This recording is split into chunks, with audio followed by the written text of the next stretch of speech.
സ്ത്രീകൾക്ക് മാത്രമല്ല കാഴ്ചക്കാരായ എല്ലാവർക്കും കൗതുകമുളവാക്കുന്ന ഒരു മേഖലയാണ് സിനിമാ മേഖല. അണിയറയിലത്തെ സ്ത്രീ സാന്നിധ്യമാണ് നമ്മൾ ഇന്ന് ചർച്ച ചെയ്യുന്ന വിഷയം. സിനിമയുടെ സാങ്കേതിക തലത്തിൽ പ്രവർത്തിച്ചുകൊണ്ട് ദേശീയ അന്തർദേശീയ തലത്തിൽ തൻ്റേതായ വ്യക്തിമുദ്ര പതിപ്പിച്ച ആളാണ് ശ്രീമതി ബീന പോൾ. ഇന്ന് ചർച്ചയിൽ നമ്മളോടൊപ്പം ചേരുന്നു ബീന മാം. സ്വാഗതം മാഡം ഈ ഷോയിലേക്ക്.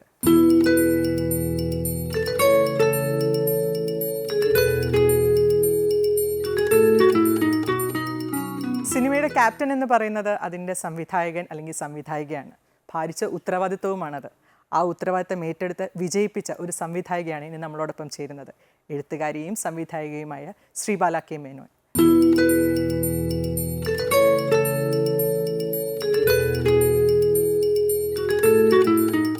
കലാസംവിധാന രംഗത്ത് സ്ത്രീ സാന്നിധ്യം നന്നേ കുറവാണ്. അതിൽ മലയാളി സാന്നിധ്യം അതിലും കുറവാണ്. എന്നാൽ നമ്മൾ മലയാളികൾക്ക് ഇനി സന്തോഷിക്കാം. നമുക്കുമുണ്ട് ഒരു കലാസംവിധായിക. സ്വാഗതം ചെയ്യാം ദുന്ദു രഞ്ജീവിനെ.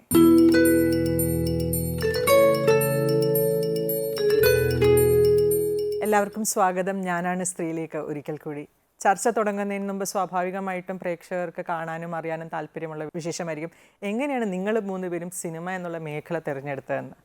1970കളുടെ അവസാനത്തിൽ ഡൽഹിയിൽ വളരെ സുഖസുന്ദരമായി സൈക്കോളജിയൊക്കെ പഠിച്ചു നടന്നിരുന്ന മീന മാം എങ്ങനെയാണ് FTIയിലേക്ക് അല്ലെങ്കിൽ സിനിമയിലേക്ക് എത്തിപ്പെടുന്നത്? ഞാനൊരു ഫിലിം അപ്രീസിയേഷൻ കോഴ്സ് അറ്റൻഡ് ചെയ്തായിരുന്നു കോളേജിലെ. അവിടെ വെച്ചാണ് എനിക്ക് സിനിമയ്ക്ക് ഇത്ര ഒരു സാധ്യത ഉണ്ടെന്ന് തോന്നിയ ഒരു സമയം. പിന്നെ ഞങ്ങളുടെ ഫ്രണ്ട്സും കിട്ടിയെന്ന ഒരു രീതിയിലാണ് ഞാൻ പോയത്. ഇരുന്നു അവിടെ ലാസ്റ്റ് ചെയ്യുമെന്ന് തന്നെ നമുക്കറിയില്ലായിരുന്നു. പിന്നെ 3 വർഷമായി. അങ്ങനെ അത്ര ഒരു പ്ലാൻഡ് മൂവ് അല്ലായിരുന്നു. ഐ റിയലി ആക്സിഡൻ്റലി എനിക്ക് വഴി. പക്ഷേ കയറി കഴിഞ്ഞാൽ എനിക്ക് FTIയും ഈ ചെയ്യുന്ന ജോലിയൊക്കെ ഭയങ്കരമായിട്ട് ഇഷ്ടപ്പെട്ടു. സിനിമ എന്നുള്ളൊരു മേഖല തിരഞ്ഞെടുത്ത് കഴിഞ്ഞപ്പോൾ അതിൽ എഡിറ്റിംഗ് തന്നെ എന്നുള്ളൊരു തീരുമാനത്തിലേക്ക് അതും ശരിക്കും ഒരു ആക്സിഡൻറ്റിലായിരുന്നു. ഞാൻ FTI കയറിയപ്പോഴേ ക്യാമറയും എഡിറ്റിംഗ് മാത്രമേ ഉള്ളായിരുന്നു ചോയ്സ്. ഡിറക്ഷനേ ഇല്ലായിരുന്നു.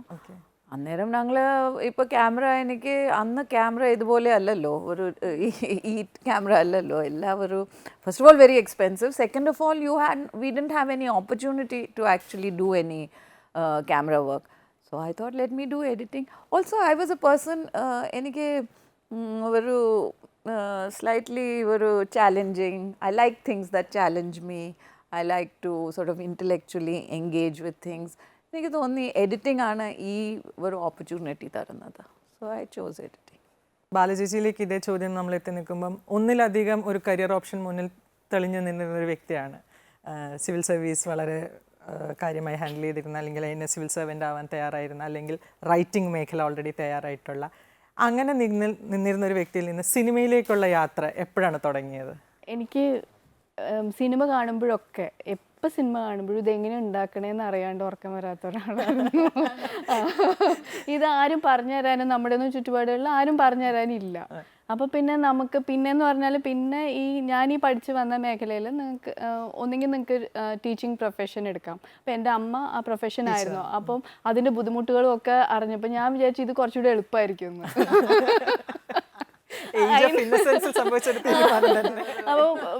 അപ്പോൾ ഇവിടെ വന്നു കഴിഞ്ഞാൽ ആദ്യത്തെ പ്രാവശ്യം വന്നു കഴിഞ്ഞിട്ട് ഞാൻ ഈ എമൗണ്ട് ഓഫ് വർക്ക് CDT തന്നെ പഠിക്കുന്ന സമയത്ത് അതിൻ്റെ ഒരു ഇൻറ്റേൺഷിപ്പിൻ്റെ ഭാഗമായിട്ടാണ് ഞാൻ സത്യൻ സാറിൻ്റെ നരേന്ദ്രൻ മകൻ ജയകാന്തൻ മകൻ എന്നുള്ള പടത്തിൽ ഇൻറ്റേൺഷിപ്പ് ചെയ്യാൻ പോയത്. അവിടെ ചെയ്ത ജോലിയുടെ കൂടുതൽ കണ്ടിട്ട് ഞാൻ തിരിച്ചോടിപ്പോയി. ഞാൻ പിന്നെ വിളിച്ചാൽ പോകത്തില്ലായിരുന്നു കുറേ നാൾ. കാരണം വെച്ചാൽ ഞാൻ കുറച്ചുകൂടെ എളുപ്പമായിരിക്കും എന്ന് വിചാരിച്ച് ചെന്ന ആൾക്ക് ലോകത്തെ ഏറ്റവും കൂടുതൽ ജോലിയുള്ള സ്ഥലം. അപ്പോൾ ഞാൻ തിരിച്ചു പോന്നു. അത് കഴിഞ്ഞിട്ടും പിന്നെ നമ്മൾ ചില സമയത്ത് ചില കാര്യങ്ങളുണ്ടല്ലോ ഡെസ്റ്റിനിയുടെ ഭാഗമായിട്ട് ഞാൻ പിന്നെ ഇല്ലാതെ തീരുമാനിച്ചതാ. പക്ഷെ അച്ചുവിൻ്റെ അമ്മ എന്ന് പറഞ്ഞ സിനിമ വന്നപ്പോഴും അതിൽ 2 ക്യാരക്ടേഴ്സ് രണ്ടും സ്ത്രീകളായിരുന്നപ്പം അവിടെ ഒരു സ്ത്രീ ആണ് എന്ന് പറയുന്ന ഒരു സ്ത്രീ അസിസ്റ്റന്റ് വന്നു. അപ്പം ആ പടം ചെയ്തു. അപ്പോഴും ഓരോ പടം കഴിയുമ്പോൾ ഞാൻ തിരിച്ചു പോകാൻ നിൽക്കുക. പിന്നെ നെക്സ്റ്റ് പടം രസതന്ത്രത്തില്, അതിലായിരുന്നു മുത്തുമണി ഓഡിഷന് വന്നത്. അപ്പൊ ഓഡിഷന് വരുന്ന ആ സമയത്ത് നമുക്ക് എൻ്റയർ യാത്രകളിൽ ബാലചേച്ചി പറഞ്ഞ പല സെന്റൻസുകളും ഭയങ്കര ഞാൻ എപ്പോഴും വളരെ ഗ്രേറ്റ്ഫുൾ ആയിട്ട് ആലോചിക്കുന്നതാണ്. അപ്പോൾ ആ സമയം തൊട്ട് പിന്നെ കുറേശ്ശെ ഇതിനകത്തെ ഒരു ആദ്യമൊന്നും എനിക്ക് ആ ക്രിയേറ്റീവ് ആസ്പെക്റ്റ് ഞാൻ പോയ ടെൻഷൻ്റെ ഇടയിൽ കണ്ടിട്ടേ ഇല്ല. ഇതിനൊരു ക്രിയേറ്റീവ് ആസ്പെക്റ്റ് ഉണ്ടെന്നും എനിക്ക് ജോലി ചെയ്യുമ്പോൾ തോന്നിയിട്ടിരുന്നില്ല എന്ന്. കാരണം എന്ന് വെച്ചാൽ അതിനകത്തെ കഷ്ടപ്പാടുകളായിരുന്നു കൂടുതൽ. പിന്നെ മെല്ലെ ആ ക്രിയേറ്റീവ് ആസ്പെക്റ്റ് കണ്ടു തുടങ്ങിയപ്പോൾ സ്ക്രിപ്റ്റിലെ ആയാലും ഓരോ ഇതിലെ ആണെങ്കിലും അപ്പോഴാണ് സത്യം പറഞ്ഞാൽ എനിക്കിതിനകത്ത് ചെയ്യണമെന്നൊരു ഇൻട്രസ്റ്റ് വന്നത്. ദുന്ദു എത്തി നിൽക്കുന്നത് കലാസംവിധാന രംഗത്താണ്. എന്താണ് ഈ ഒരു മേഖല തിരഞ്ഞെടുക്കാനിടയായ സാഹചര്യം? ഞാനായിട്ട് തിരഞ്ഞെടുത്തതല്ല. സ്കൂൾ കാലം തൊട്ടേ നമ്മൾ സിനിമ കണ്ട് അത് ഇഞ്ചെക്ട് ചെയ്തിട്ടുണ്ടല്ലോ ബ്ലഡിൽ, സിനിമ എന്ന് പറയുന്ന സാധനം. അപ്പോൾ സിനിമ ഉണ്ടായിരുന്നു, അതെങ്ങനെയാണ് നടക്കുന്നതെന്നുള്ള ആ ഒരു സാധനം അതെപ്പോഴും മനസ്സിലുണ്ടായിരുന്നു. പക്ഷേ അതിനകത്ത് അതൊരു കരിയറായിട്ട് ചൂസ് ചെയ്യണമെന്ന് പറഞ്ഞപ്പോഴേക്കും അത് എൻ്റെ ഫാമിലിക്ക് അത്ര, കാരണം രണ്ടുപേരും ഡോക്ടേഴ്സാണ്, അപ്പോൾ അവർക്ക് അത്ര വലിയ താല്പര്യം ഉണ്ടായിരുന്നില്ല. കാരണം മക്കളുടെ സേഫർ സോണാണ് അവർ നോക്കുക. എൻ്റെ പ്രൊഫസർ എൻ്റെ അടുത്ത് പറഞ്ഞു choose art direction. I thought okay fine, let me see this. അതൊരു ഇൻറ്റേൺഷിപ്പിൻ്റെ ഭാഗമായിട്ടായതുകൊണ്ട് ഞാൻ അങ്ങനെ ടെൻഷനൊന്നും ഉണ്ടായിരുന്നില്ല. പോയി 100 Days of Love ആയിരുന്നു ആദ്യത്തെ അസിസ്റ്റ് ചെയ്ത വർക്ക്. അത് ബാംഗ്ലൂർ സ്കെഡ്യൂൾ ഉണ്ടായിരുന്നു. ആ സമയത്ത് ഞാൻ പോയി വർക്ക് ചെയ്ത് ആ സമയത്ത് അവിടെ ചെന്ന് കഴിഞ്ഞപ്പോൾ തന്നെ എനിക്ക് മനസ്സിലായത് എൻ്റെ ഫീൽഡല്ല. ബിക്കോസ് സെറ്റ് എങ്ങനെയാണ് ഉണ്ടാക്കുന്നതെന്നുള്ളത് നമ്മുടെ മനസ്സിലൊരു സാധനം ഉണ്ട്, പക്ഷെ അതല്ല അവിടെ നടക്കുന്നത്. ഒരു 10-20 ആണുങ്ങൾ അവിടെ ഇരിപ്പുണ്ട്, വർക്ക് ചെയ്യുന്നുണ്ട്. അവരെൻ്റെ അടുത്ത് വന്ന് മിണ്ടണില്ല, ഞാൻ മലയാളിയാണോ അല്ലയോ എന്ന് അറിയാത്തതുകൊണ്ട് അവരെൻ്റെ അടുത്ത് വന്ന് സംസാരിക്കുന്നില്ല. എനിക്ക് അവരോടൊന്നും ചോദിക്കാനില്ല. എനിക്കൊന്നും ആകെ ഒരു ടെൻഷനുള്ളൊരു അവസ്ഥയായിരുന്നു. അത് കന്തിർവ സ്റ്റുഡിയോയിലായിരുന്നു. അത് ഒരുപാട് ദൂരെയാണ്, ബാംഗ്ലൂരിൽ ഔട്ട്സ്കേർട്സിലുള്ള ഒരു സ്റ്റുഡിയോ ആണ്. അവിടെ ഞാൻ ഒറ്റയ്ക്ക് ഇങ്ങനെ നിൽക്കുകയാണ്. കറക്റ്റ് ടൈമിന് ഫുഡ് വരുന്നുണ്ട്, കഴിക്കുന്നുണ്ട്. ഒരു 6:30 ആകുമ്പോൾ ഞാൻ വീട്ടിലോട്ടേക്ക് പോകുന്നുണ്ട്. അപ്പോൾ അങ്ങനത്തെ ഒരു അവസ്ഥയിലായിരുന്നു ഉണ്ടായിരുന്നത്. പക്ഷേ ആഫ്റ്റർ 2-3 days എന്നെ പർച്ചേസിങ്ങിലോട്ടേക്ക് കൊണ്ടുപോയി. അതിനുശേഷം സെറ്റ് വർക്ക് കഴിഞ്ഞപ്പോൾ പ്രോപ്പിംഗ് സ്റ്റാർട്ട് ചെയ്തു.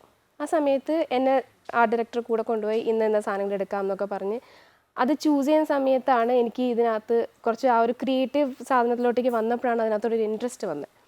പക്ഷേ അത് കഴിഞ്ഞപ്പോഴും ഞാൻ ഒരിക്കലും പ്രതീക്ഷിച്ചില്ലായിരുന്നു ഞാൻ ആർട്ട് ഡയറക്ഷനിൽ സ്റ്റിക്ക് ഓൺ ചെയ്യും ഞാൻ വിചാരിച്ചില്ലായിരുന്നു. അപ്പോഴും ഡയറക്ഷൻ ചെയ്യാം, കാരണം അതായിരിക്കും കുറച്ചുകൂടി എളുപ്പം എന്നുള്ളൊരു തോന്നലുണ്ടായിരുന്നു കമ്പാരിറ്റീവ്ലി.